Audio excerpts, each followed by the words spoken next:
kakinyezo kugamba gwene yekomera ku Salt TV olunaku lugenda kubeera lwanca Vision Night wali emakere kikoni House of Prayer Ministries ate etegese ebya scientific ebiweddewo tugenda kubanga tusinkana n'omusumba Rosias Bugingo olunaku lugenda kubeera lwanca ennaku z'omwezi 3 mulumu ye Vision Night tekyali kulanga kulala ate kyali lunaku tubala bubazi ssaawa ate nazo tuzibalira okungalo Robert Mutebinda nyine field gemanya gange Unveiled Experience program gye tulimu olunaku olwalero twasazeewo essaawa eno yonna okugimalanga Munnayuganda wenna atulaba wonna wotulabira wonna wotudde wonna wofunira Salt TV tukulagirire n'okulaga butya bwogenda okutambula okutuuka wali makere kikoni wali ewali ekkanisa eno eya House of Prayer Ministries International tutandikidde Busega program ey'olunaku olwaleero era nga tugenda kutandikira kummwe abava ku luguudo lw'e Masaka nammwe abava ku luguudo lw'e Mityana oba Mubende abava mu bitundu ebyo eby'Emubende Fort Poto Kyegeegwa n'ebitundu ebyetoloddewo nga mmwe tubalaga butya mugenda okutambula kubanga ekiyinza okuba tekikwetaagisa kuva ajovudde oba ovudde Masaka oba ovudde mu bitundu eby'Emityana n'obanga okulosinga n'ogenda mu paaka empya enkadde bus park oba wa mu Kampala wakati nedda wano bannaffe ababodaboda nga bw'obalaba bayitirivu nnyo weebali bagenda kubanga basobola okutambuza obulungi okutwala ku Kananirandi olunaku olw'enkya nga bw'obalaba si bwe bokka ne bannaffe abatakisi bajja kubanga basobola kutambuza bulungi wano waliwo stage y'amaanyi nnyo mu paaka baba bajjamu naye ate stage yasigalawo bajja kubanga nabo basobola okutambuza bulungi okutwala mu kusaba okwa Vision Night okutegekeddwa ali ku House of Prayer Ministries olunaku olw'enkya wansi w'omusumba Rosias Bugingo gugenda kubeera mugano nga gwanswa ekyo sikirinaku sikirumamu naye nga gwe ava mu bitundu eby'Emubende atoyingira ttaawo liri erya oluguudo lwa Entebbe Express nedda akuleese mugambe nti nzigiramu wano ku roundabout nga wakava Bulenga ojja kubanga bukulosinzi wano tewali nnyo buzibu buyinza kutaataganya wano ng'obuuza bodaboda nti ontwalira ssente mmeka ngenda wali ku House of Prayer ate awo nga mulamuza naye simanyi bulungi oba bagenda kubanga babatwalira ssente mmeka kansooke mbuuzeeko kuono kubanga bonna beesunga bwesoze lunaku lwaki oli otya ndi bulungi ssebo bitambula bitya mpola kugamba otya ssebo siri bubi abantu enkyawano bajja kuyiikanga bye batayiikangako era kyemmanyi nammwe mwesunga bwesonzi kukola omuntu okumujja wano okumutwala wali ku House of Prayer omanyeewo ziyinza kuba ssente mmeka zibe 15,000 ssebo 15,000 ssebo enda kubanga mbuuza ab'enjawulo yessebo 15,000 omu naye tera kutika abantu babiri okuva wano paka ebwayise ziba 2 kati okuva ogenda we bank twala bwomu nga nkutwala bwomu okuva wano we tuli okutuuka paka wawa pasita mutwalire 15,000 gwogambye 5 kambuuzeeko omulala essebo oli bulungi njagala kubuuza ekintu kimu okuva wano okutwala omuntu ku House of Prayer omuggyako mmeka 14,000 omuntu omu kale gwe naawe nkubuuzizza ngenda kubanga nsampolingako n'omulala wano mubuuzeekokko muzeeyi oli bulungi okuva wano ng'omuntu ayagala genda ku kkanisa ya musumba Rosias Bugingo ku bodaboda omusumba Rosias Bugingo ku bodaboda omutwalira mmeka wali emakere kikoni kati omutuufu ademye okufuna 15,000 14,000 ati atulaba saawa zino ali ku Salt TV bano ba bodaboda benkulaze naye kisinga obukulu mbadde njagala kulaga kifo wogenda okubanga oviiramu ati obeerenga otambula bulungi okutuuka wali tugezaako okugeraageranya kakati emiwendo gy'abantu bano katufune ate kuba emyaka emikuluko naye tumubuuze muzeeyi oli bulungi bintu bitambula bitya bannayuganda bakulaba ku Salt TV baagala okumanya omusaabaze okumujja wano okumutwala ku kanisa ya House of Prayer y'omusumba Bugingo ng'ali omu ku bodaboda omutwalira mmeka ziba 15,000 ate baba babiri era ziba bwe kityo ziba 5 buli omu oba bombi bonna enjawulo mugirabye abatulaba kati mmwe mujja okwesalirawo mugeraageranye ekifo mukirabye zino ziva mu bitundu eby'Emityana abava ku Masaka zijja kuba ziba kumye wali waggulu e Busega awo ng'okkirira ekyengero oba oyambuka Chengera awe mugendo kubanga mukoma kakati teweetaaga kubanga ogenda mu paka sijui Natete luddawa kubanga ne Natete waliyo ezigenda kati gwe ava mu bitundu Mityala Road nava ku Masaka Road wano wajja kwanguyira nnyo ababodaboda batufunye kifaananyi ky'emiwendo ne ssente ze bayinza okubeetaaza bwe mubanga mwagala okubanga mugenda wali ku House of Prayer Ministries olunaku olw'enkya nga bwe nzize mbategeeza nti egenda kubeera Vision Night etakyalina kulanga kulala bo bannaffe abatakisi nkugambye nti wano takisi mpitirivu nnyo eziriwo ezeetegekera obwetegekeso kubanga zigwa mu mugano guno ogw'abantu abagenda okutambula olunaku olw'enkya bo kiki bagamba bo kiki emiwendo gyabwe gigenda kubeera gitya era abantu bagenda kubasaabaza batya ekyo nakyo kigenda kubanga tukifuna kati gwe ali ku Soti TV gwojja okwesalirawo olinya takisi olinya boda oyinza okubanga ovudde Mityana ng'ogidde 5 ate wa boda kilomita 2-3 nayagala naye akutwalire 5 okusalawo akubeera ku gwe gy'oli. Unveiled Experience ye program gye tulimu Vision Night eyengedde ya lunaku olwankya. Takisi zino zemulaba zigenda kubanga zibasaabaza okubajja wano abalabi baffe abaso TV abantu baffe bagenda okubeerayo ku lunaku olw'enkya zigenda kubanga zibatuusa ebwayise bayinza okutendewalirwa ne bateekawo ne stage etuukira ddala ku Kananiland kubanga nze kye mbagambye wano nti bo bagenda kubeera ku mugano nga gwanswa akugenda kubeera kola kwokka kiyatusanyusa okusisinkana bitambula bitya tudde wano ku mulimu gwaffe.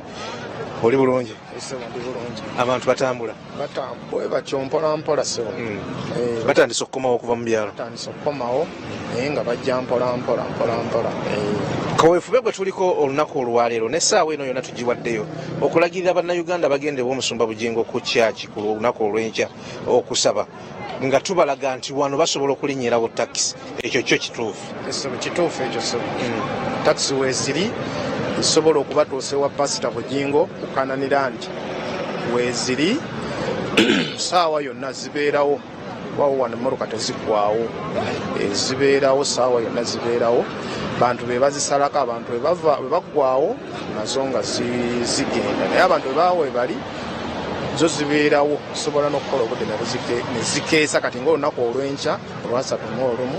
zikolera ddala paka budde bukya zitwala abantu gye balina okugenda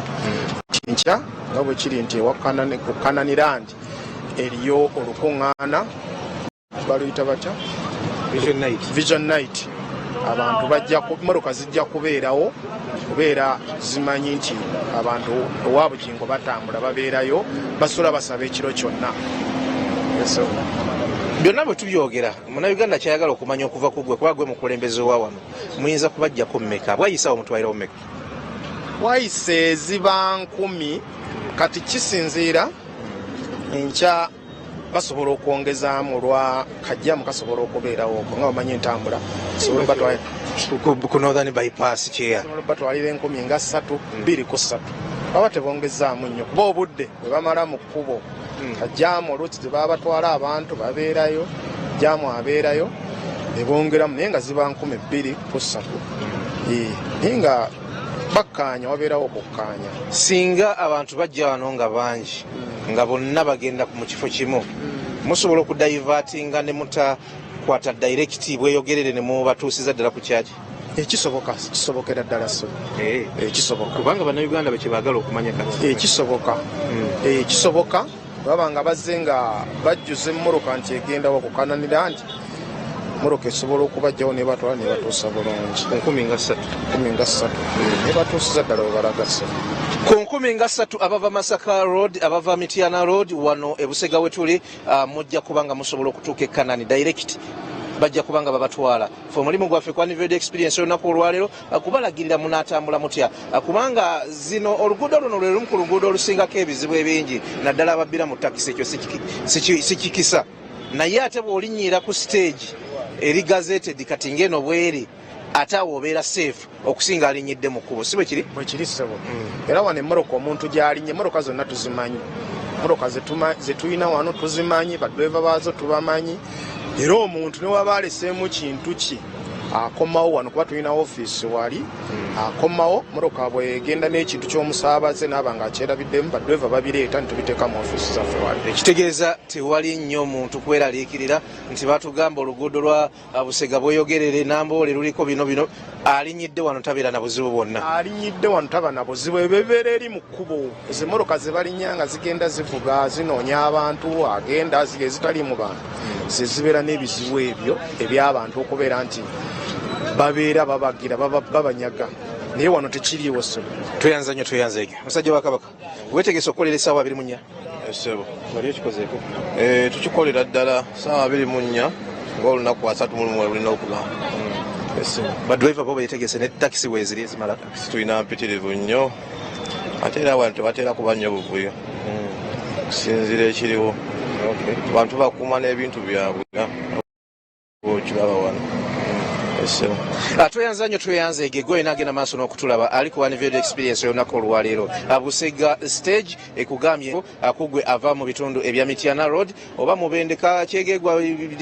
okweyongerayo faka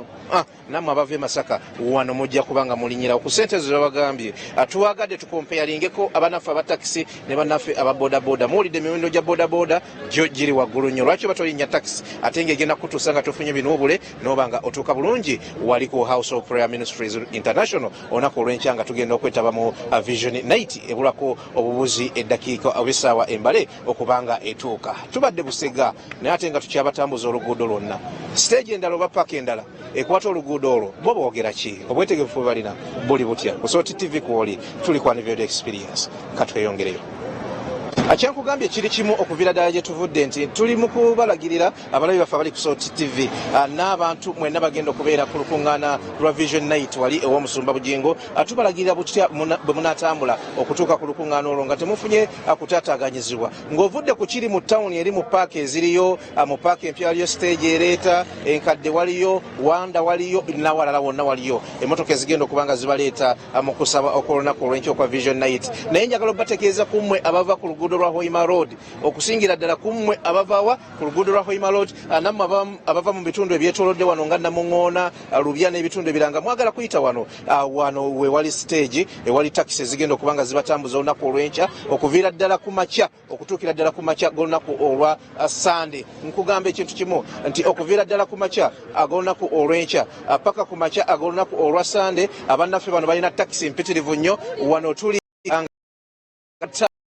yingira wano ku Northern Bypass eri kutwala mu bitundu eby'Namuŋŋoona tolina kusala nga ova ku Hoima Road nedda owa takisi mugambe akomyawo ojja kuba osala busazi wano wogenda okusanga apaaka eno akafo kali bize nga bw'okalaba naye waliwo stage egenda okubanga ate ekuyambako okulabika nti otuuka bulungi. Twagadde tukulage oluguudo lwonna omanye butya bw'ogenda okutambula ate nga tukwagaliza okutambula obulungi weewale bakyala kimpadde be bagamba batera okubeera ku luguudo luno olwa Northern Bypass kubanga bano bakujja wano ne bakutuusa Kinyana Mpindi nawali ewali olukuŋŋaana olunaku olw'enkya. Ebbanga lyonna tuzze tukola nabo nga batusuubize era bakoze bulungi obutali butono abantu babatambuza bulungi tetufunangayo akomplaininga yenna buli kimu kibadde ekkiriya. Mubasaabaliza ssente mmeka ye mwetegese mutya ennaku ziri kubanga twasemba okulabagana twali mu 2019 ndowooza awo ne tugenda mu lockdown emyaka 2 tebibaddeyo kati bikomyewo mugano gubanga gwanswa buuza kuba tulaba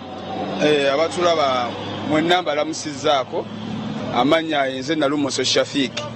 ebbanga lona tubali tukolagana nnyo ne church ene tuli kumpimpi wano eya Pastor Bugingo ne Salt Media wamu so abasaabaze bonna abava Hoima abava Nansana abava Lugala abava Namuŋŋoona waggulu eno bonna bakozesa nnyo ruutu eno era tubasaabaliza ssente ensaamusaamu era eza bulijjo tubajja 2,000 paka ku church ekyegeera so tubaaniriza mwenna ku lunaku olwo mubeerewo tujja kubasaabaza bulungi ssejjaffe yeeno ebbanga lyonna tulizengeera tubavuga emyaka 2 tubadde tetukuŋŋaana tubadde mu nkuŋŋaana zino eza scientific ebibaddewo mubadde mubimanyi nammwe emyaka 2 mubadde mukolaakolamu katono webabagala bebabata muwulira mutya nti kaakati byonna bizeemu era ensi kaakati mulaba kati yeggula tewakyali kigizoganya okutwaliza wamu tetukyebaliza Katonda maanyi ga Mukama ku lw'ensonga ensi okutuuka okubeera nga tukyali balamu yes lockdown yatunyigirizaamu naye ate era tulaba nga tukola kitegeera ekisinga obukulu kubeera nga tukola ki nga tutambula kyekisinga obukulu. So era President Museveni tukwebaza olw'okuba nga wasobola okukwasaganya bulungi ensonga eno neggwanga lyonna wamu okutwaliza awamu mukama wange. Tweyanza nnyo tweyanza ego olunaku lugenda kubeera lwankya kyemmanyi nti nammwe mwesonga bwesonzi buuza kubakulaba ku Soul TV. Abatulaba mbalamusizza nnyo amanya gange nze Jagwa Baasi n'olwekyo tubeesunze nnyo bakadde bange mwenna bagenda okujja kutachi ya mukama waffe Musumba Bujingo naye twayiye security okuvira ddala wali wansi teyagenda kukwata ku kintu kya muntu yenna okutambulira bajja tambulira ddala mpaka ku church n'olwekyo mujje mu bungi mujje nga tewali kweraliikira kwonna nga tuyira obukuumi bwaffe stage master yataddewo abantu abakuumira ddala abantu okuvira ddala mu lawundi wali wansi batambulira ddala bulungi terina omwe akwatako ku muntu yenna wadde omujjako ensawo ye anajja n'ebintu byonna gwe jangu ng'omanyi nti ojja kutuuka butereevu ku church nga tewali akutteko. Awe twasemba okusinkana emyaka ng'ebiri emabega twajjako wano mu biseera byali byakumakya mu butuufu nga mukola era ndowooza temwejjusa bwe babayo enkuŋŋaana ezitegekeddwa ku luno lukomyewo owulira otya nti lukomyewo? Mpulira essanyu lingi nnyo era essanyu ey'ensusso kubanga tugenda kukwata kasente naye nga tutunulidde nnyo sente naffe okugenda okusaba omutonzi kubanga omutonzi tuyise mu biwanvu emyaka ebiri nga tetugendako kusinza ku mutonzi n'olwekyo tuyina essanyu lingi tugenda kukwata kasente ate nabannaffe abakugenda okutusabira embeera eyongere okutebenkera kubanga tubadde n'ebirwadde bingi ebibadde bijja ebiva wansi ebiva waggulu n'olwekyo waliwo nekino ekyakayitawo naye n'olwekyo tusaba Mukama Katonda atuyambe tubisimatuke bulungi n'olwekyo tuwulira essanyu lingi nnyo. Wano mu Lubigi we wali stage eno gye mbagamba kummwe abava ku Hoima Road akangeze abava mu bitundu eby'Enansana abava mu bitundu ebya Kayonga abava mu bitundu ebya Wakiso agenda otuuke Kakiri agenda otuuke Namayumba weyongereyo ate mulina kugenda mu kibuga wakati taxi zigenda kubanga zibajja wano ku ssente muziwulidde 2,000 azibeere nga zibatuusa butereevu ku House of Prayer Ministries International. Bano bagamba nti olwawo ne bwe batakola olw'enkya kasita lugenda kutuuka tebalina kye bayinza kufiirwa kubanga enkya bajja kubanga banoga bunozi. Mukulu Kyobe tuzzeemu kukola owulira otya? Mpulira bulungi era nga mukomyewo era ne lulina saabaza bulungi nnyo abantu nzijukira weeyama n'otuukiriza obwe era nabatambuza bulungi ekyaliwo oluli era kyekigenda okubeerawo era sebo nja batambuza bulungi nnyo naye naawe ensawo zavaayo nnooni era bwakyali kirungi nnyo kasita batambula naye mba nfunamu era nafunira ddala simu. Ffe kye tusinga okwagala mummwe bwe bukuumi bw'abantu bwe mugenda okusaabaza. Obukuumi bwo mubulina? Obukuumi tubulina bulungi security eri gulugulu ewaffe wano tewali ajja kubba muntu wadde omonyagulula ebyaffe byonna biri bulungi tubitambuza bulungi wano kulawundi wonna olisikulagana nayo byonna. Naye nga sente entuufu ziyinza kuba mmeka okuva wano paka okuva wano ogenda ku House of Prayer wali ku church? Era batujja bagambanga bbiri era zibagambye badde manyi ogenda kwongera zijja kuba bbiri. Mukitegedde abava ku Hoima Road abakulembeze kasita bakyogera awo tewakyali kuwananyankula totuuka wano oyina kugamba ogenda kumpa 3,000 4,000 15 zigenda kuba 10,000 mmeka? Zijja kuba bbiri ssebo 10,000 okubatwala n'okubazza ndowooza wano kubanga abamu bayinza wabeerawo abagenda ne bajja kwegamba kuba kukola sayidi ne sayidi. Era bwe kiri ssebo era sayidi ne sayidi abava enamuŋŋona abava Wakiso abava enansana bonna tubeetaaga wano ne Ganda bonna bajje wano bekasengejjeyo yonna bajje balinyiri wano tujja batuusa balaga. Tweyanza nnyo tweyanze geno ye stage gye mbadde mujogerako awo wano we basimba motoka zaabwe era beeyama bweyami nti bagenda kubatambuza olunaku olw'enkya. Tubulayo saawa busaawa okutuuka ku Vision Night wali ku House of Prayer. Omusumba Bujingo ye yetegese dda ne ttiimu ye ate mmwe betulinze awalala kiri kitya beera ku programu eno ojja kulaba butya oyinza okutambula okutuuka wali Kanani olunaku olw'enkya. Kiri kimu kyenkugambye mulabi waffe wa Soul TV eyekuumira ku Unveiled Experience nti twasazeewo olunaku olwaleero okuluwaayo ku bannaffe abagenda okusaabaza abantu okubatwala mu kusaba ku lunaku olw'enkya okuli wali e Kanani Land ku House of Prayer. Twabagambye era ntugenda kubatambuza oluguudo lwonna tulumaleyo okuviira ddala ebusega gye lutandikira paka ebweyogerere kubanga eno tulinayo ate abantu bangi bagenda okubanga bavaayo ate nga badde eri gye tuva. Lwaki njogera bwe ntyo nti abantu abasinga abava mu bitundu ebya Masaka ebya Jinja Road abasinga takisi bazirinyira wano gamba n'abano ababeera mu bitundu bino ebyakira division yene abantu abasinga obungi wano balinyira takisi zaabwe. Wembadde nyingira wali ndabyewo emmotoka ezitwala abantu mu bitundu ebya bweyogerere kitegeeza ki kitegeeza nti gwe wenna ali mu bitundu ebyabweyogerere Namboole n'okwetoloola wano nga ogenda mu kusaba okw'olunaku olw'enkya awali ku Kananiland wano ogenda kubanga ofuna emmotoka ezigenda okutwala ozirinyira muno munda oba wali bweru nga bwe tulabye tugenda kubanga tulungamizibwa akulira paaka eno ssaawa zino gwe tuli naye kasooka tubuuza wennyini genda okubanga tutandikira. Oli bulungi? Ndi bulungi mzee. Bitambula biti? Tebibadde bibi nnyo. Amannya ga? Amannya Senkubuge Shakka. Nze chairman w'ekifo kino Northern Bypass. Tutika abantu okubajja ne weeyogere paka Busega ne tudda.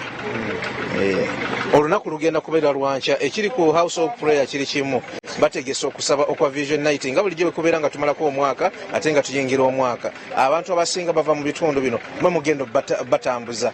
mwetegese twetegese era kuba tubatambuza era bulijjo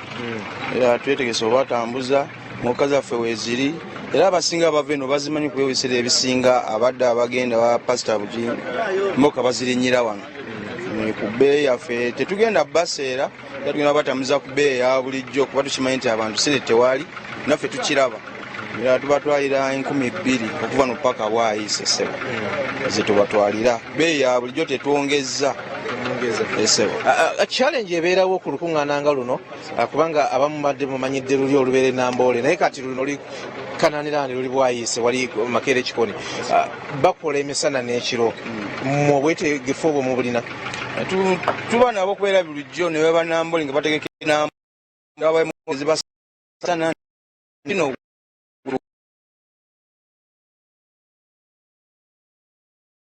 webali remoka zibaweeziri kuba tuziteekawo kusaabaza abantu baffe kuba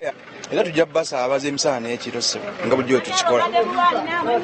Tuli bweyogerere agenda maaso n'okutulaba wano musinga kutambuza abantu bava mu bitundu ki abasabye ababagendako ew'omuzumba Bugingo? Ono tutambuza abantu okuva Viradda ndowooza Jinja Road nga omulaba Mbale Tololo bangi bavaamu wano bava Busia Jinja ekitegeeza Eastern Route yonna eri mu mikono gyammwe ekitegeeza muli banene kubanga ate namungi w'omuntu afubutuke aba mungi nnyo kubeera basi zibaleeta ne zibadropinga nofune tubongerayo. Obagambye sente mmeka? Ono tukozesa 2,000 nozirane ku kipande wali ozirabye bwayise kuliko 2,000 zetubasaabaliza sebo. Konsaani y'omuntu endala gyagenda okuleeta wakati mu programu eno nti ebyokwerinda mu bitegese mutya abantu n'ebintu byabwe kuli kubeera kusaba tetujjaga nti bajja n'emigugu na biki naye obutonotono ng'amasimu ebyo bwe bityo ku Northern Bypass omanye abantu babeera n'akatenga ako. Kale ku Northern Bypass security kweri tukolagana wamu n'ebitongole ebikuumaddembe bibeerako patro zibeerako kulawona ku ngeri y'ababbi enaffe ono nga ku stage tufaayo nnyo okulaba nti omuntu abeera safe n'ebintu bye kusiva ku driver amutwala kondakita gaidi amutika mu motoka tufaayo nnyo ku bantu abo okulaba nti tebafuna buzibu tumuteeka mu kifo ekituufu tumanyi nti awo wakyamu tetusobola kudopingawo omuntu era tumuteeka awantu atufu naffe tumuwega tukuteeke wabi okusinziira nga omanyi bypass n'ebitundu nga bwayise embeera z'abasinga muzimanyi ebisisi ebifemu byakwegenza tusobola teekawo omuntu bo baba tebamanyi nga abasaabaze naye kati abawangalira ku luguudo twawola ebifo tumanyi nti waliwo ababbi wano tewali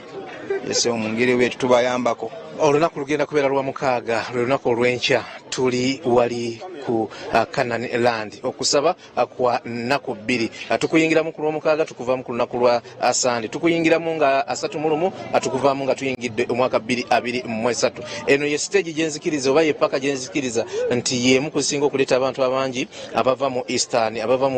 Eastern Route ereeta ddala abantu abangi era bano be bamu ku abantu abakwasaganya omulimu ogwo. Munnayuganda Mbale Munnayuganda ava Tololo ava Busia n'ebitundu eby'esayidi eyo nga tamanyi paaka eno weeri oba waalinyiza kulinyira lwaki tetukuwa mukisa n'omulagirira singa bbaasi emulekawa atambula atya azisangewa era ziriko ki ekimulaga nti zeezo. Kale wotuuka ebweyogerere okusingira ddala totuuka kusuka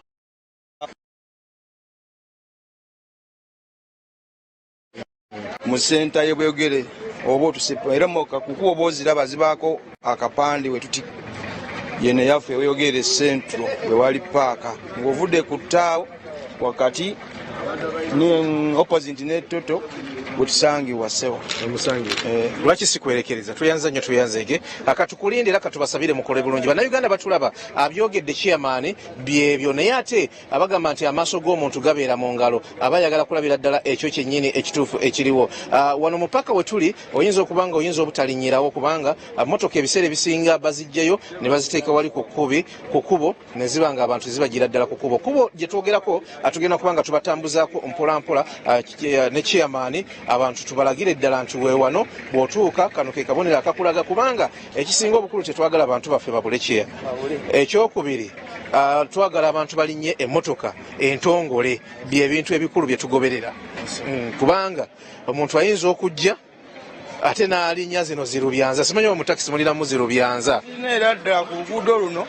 kweziri nyingi ntukuba nti engeri gye tuva ne tugenda paka busega ate waliwo eziva ebusega waliwo eziva mu bitundu ebyenjawulo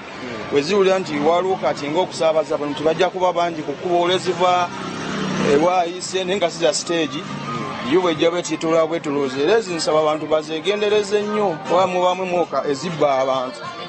abagala okunyeza emoka ezitali z'amastage abantu babula nnyo ebintu naga emoka oli agirinnya batuuka mu kkubo ne bamunyaga ne bamukasuka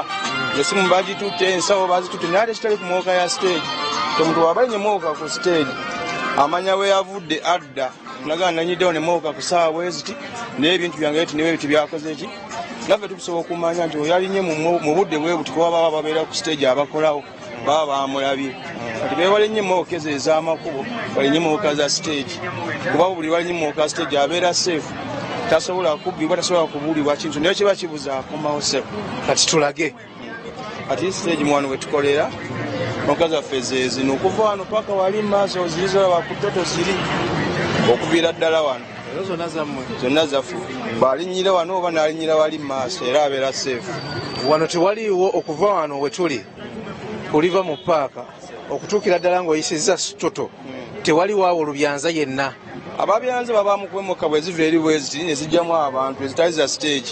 katulina eziva busega bwayisi naye nga tono tezitikkirawo kati bwe tuba tuzitwalanga ez'abalubyanza nti tezisiza stage yaffe yo bwejjamu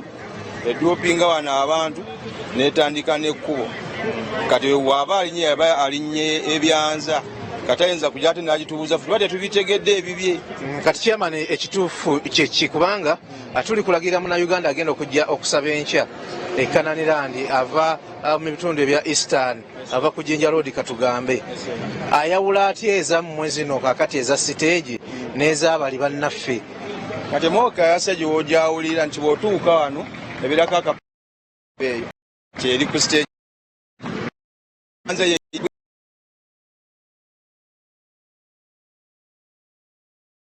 mama jangu tugenda obasa bujja tugende olutulayo neyekola ki nate mooka ya stage evaawo ng'ejju ng'otegedde nti wano wenninyidde kuba tubafuna nnyo bababba nakumulaga emoka nagirinyidde bweyegerere naye nga teyalinyidde kuki ne tumubuuza walinyiddewa nti nagijje wali emabega w'ettaawo ekitegere oba nagijja eri wansi ye natula nti yanyidde naye obanga oginyiddewa tumanya eno ye stage entuufu tukolina okulinyiremu oko oba nawali maaso awaddako ye stage yesebo tuyanza nnyo tuyanzege chairman kuba naffe abakwata oluguudo luno olusinga okubeera bize nga bw'olulaba olwa Jinja Road tubagamba nti tagenze mu kibuga wano wangu nnyo kubanga wakutwala direct okutuusa wali ku Kananiland wetugenda okubeera olunaku olw'enkya era chairman yennyini mu bigambo bye atukakasiza nti bo stage eyaabwe tebeerako buzibu bwonna era mujja kubanga mutambula bulungi kweri bwayise 2000 busega 4,000 sasi 2,000 kalero 2,000 bei yaffe batubweyimiridde sa era abantu wali kukyusa bayinza okyusa olw'embeera naye tetutera kikola nnyo esebo tuyanza nnyo tuyanzege kiya kankwerekereze embeera yeeyo abalabi baffe abaso TV nga bwe mugiraba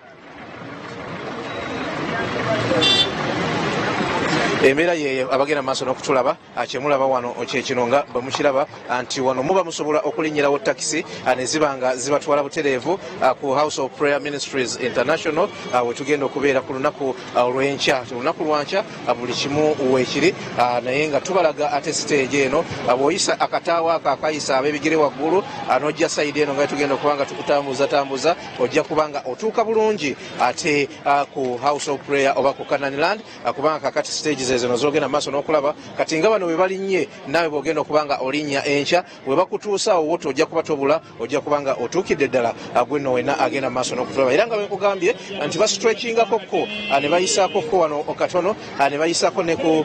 Total Petrol Station ne bagendako wali mu maaso. Tukulagirira bulagiriza bukyaba oyinza okutambula ago wena ali gyali olunaku olw'enkya nga tuli ku Kananiland nga tuli mu Vision Night. Abalala basambuza abantu bo beetegese batya ziggukira ku tulaga bannaffe abaava mu bitundu eby'emubende akyegeegwa ava mu bitundu ebya Kyenjojo ava mu bitundu eby'Kasese Hoima n'awalala ne tubalaga nti wali e Busega bagenda kubanga babaleeta bulungi ku Vision Night babaleeta bulungi e Makerere Kikone mu kusaba okw'olunaku olw'enkya era ne tubalaga nti bannaffe bonna bava mu bitundu eby'e Masaka Mbalala n'okweyongerayo katuliyite Masaka Road nammwe bajja kubanga babaleeta ab'e Busega atuseese tuseemu ne tujja ne tubalaga bannaffe abava mu bitundu eby'e Bweyogerere abava mu bitundu ebya Bwayise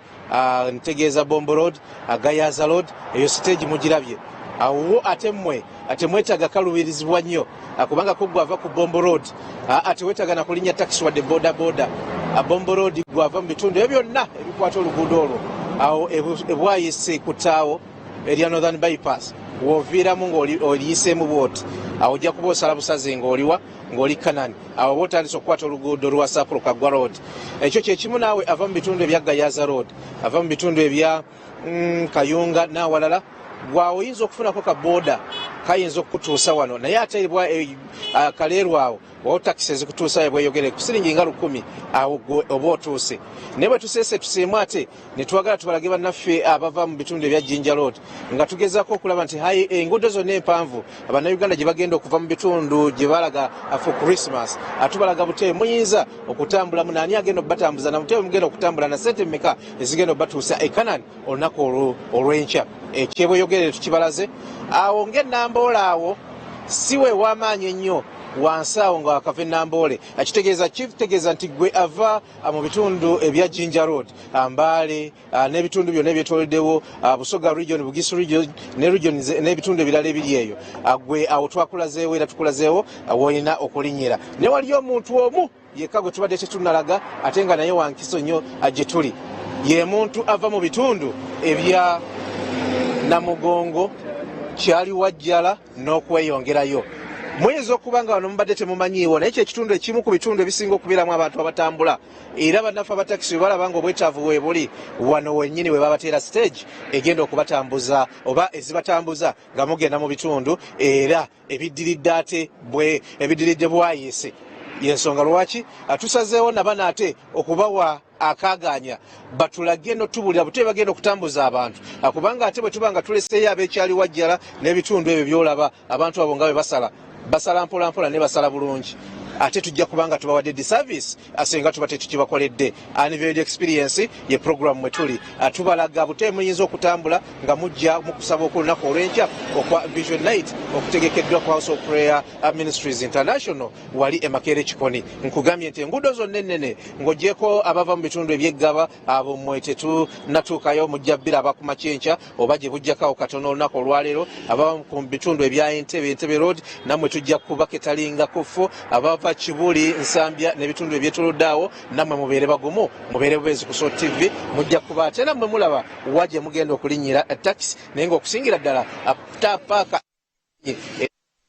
yegenda okubanga esinga okukozesebwa ne paaka eya Old Taxi Park akumwe abava mu bitundu ebya Entebbe Road abava mu bitundu ebya Kibuli Nsambya n'ebyetoloddewo wano we tuli ku Northern Bypass tuli ku stage emanyiddwa nga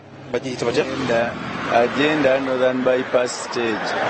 esaabaza abantu abava mu bitundu by'e Namugongo Kyali Wajjala Sonde Bukeerere Kira bonna balina olinnyira wano kati okuva wano ku agenda stage tujja batwalira 2000 paka Bwayise Kikoni. Naye nga mwetegese mutya bwe mbalabala mu takisi kale obwedda zigenda naye enamba nze ndabikira egenda kuba nane mwetegese bulungi kubanga okwetegeka kwammwe tekuli kusabaza kukka abantu batwala naye n'ensonga z'okubasaza oluguudo luno nayo nkulu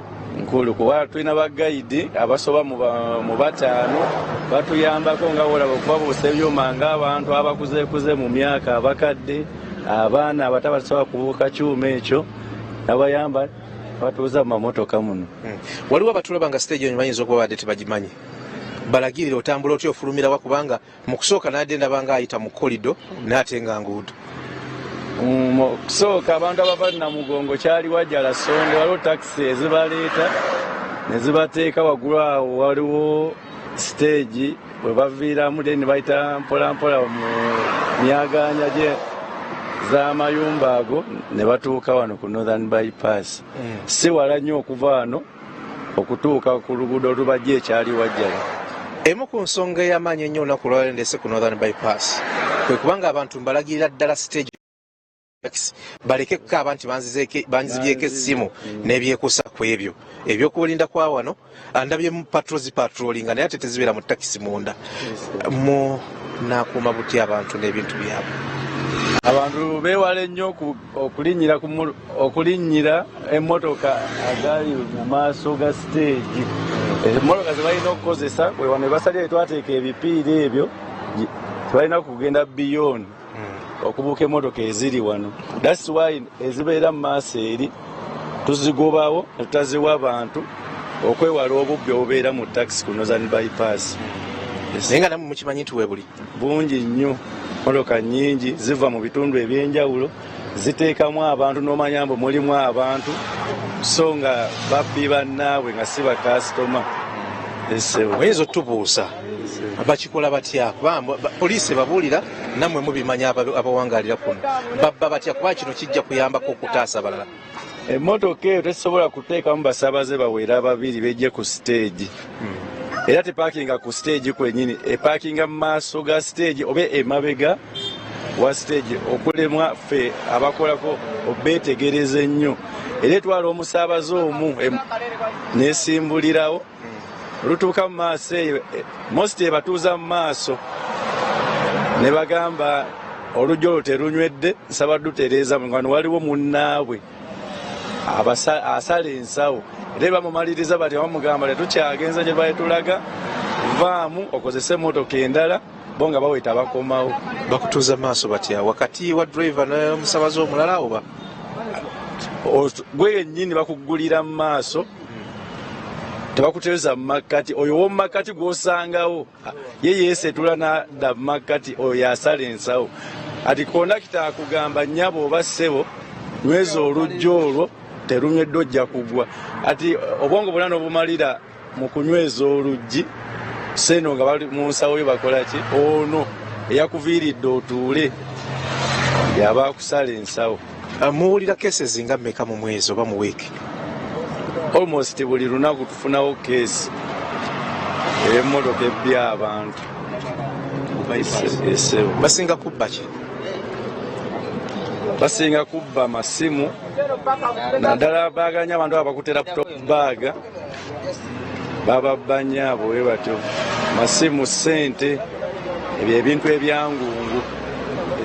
Olunaku olw'enkya tuli ku House of Prayer Ministries International tuli Makerere Kikoni kusaba kwa lunaku lulamba n'olunaku oluddako. Kitegeeza nti tugenda kuva mu 2022 atuyingire 2023. Ekyo kitegeeza nti bannaffe abasaabaza abantu aba takisi bano be mulaba balina okubeera nga ate nabo bali sobe ekimala kubanga bayinza okubanga bagenda kukola essaawa 24 bajja kukola ku makya bajja kukola n'olweggulo bajja kubatwala ate babazze bajja kubatwala paka kiro kubanga abantu bayingira okusaba ekiseera kyonna. Mwetegese okukola emisana n'ekiro nga mwaba wano kati ku agenda wendi.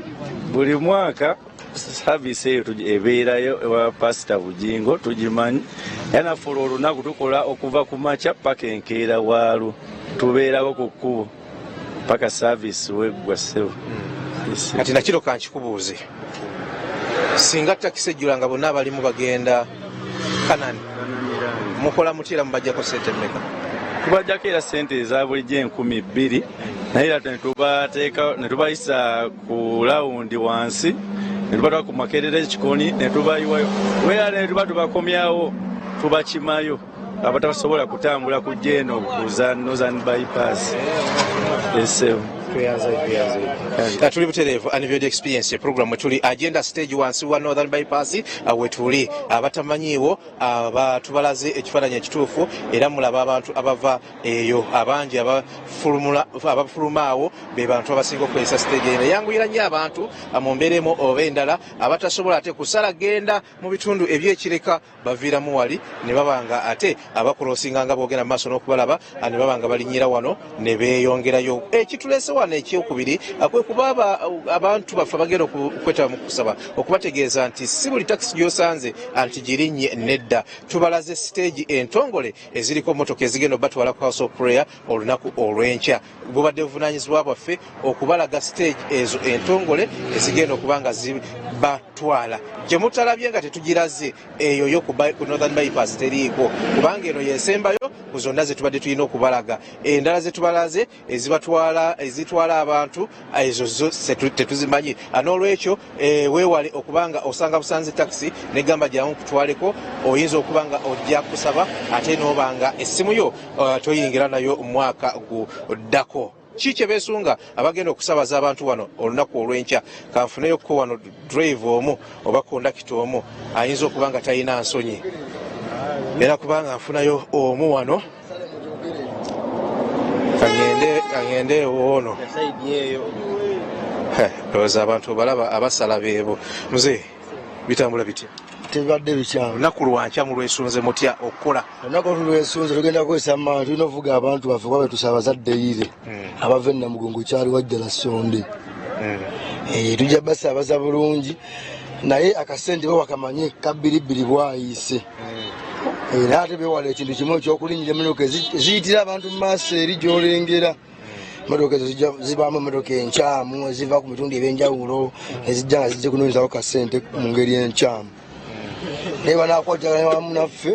tubatambuza bulungi era nga bulijjo kale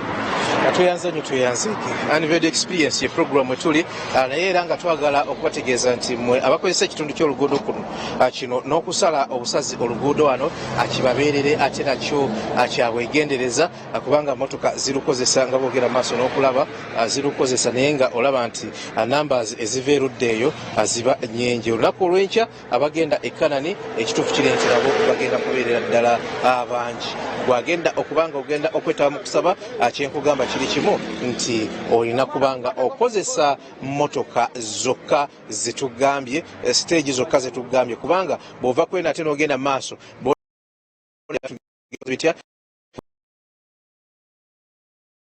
kubanga baagala kubba bubbi n'olwekyo olina okwewala ebigwa tebiraze kubanga twagala osabe ate oveeyo nga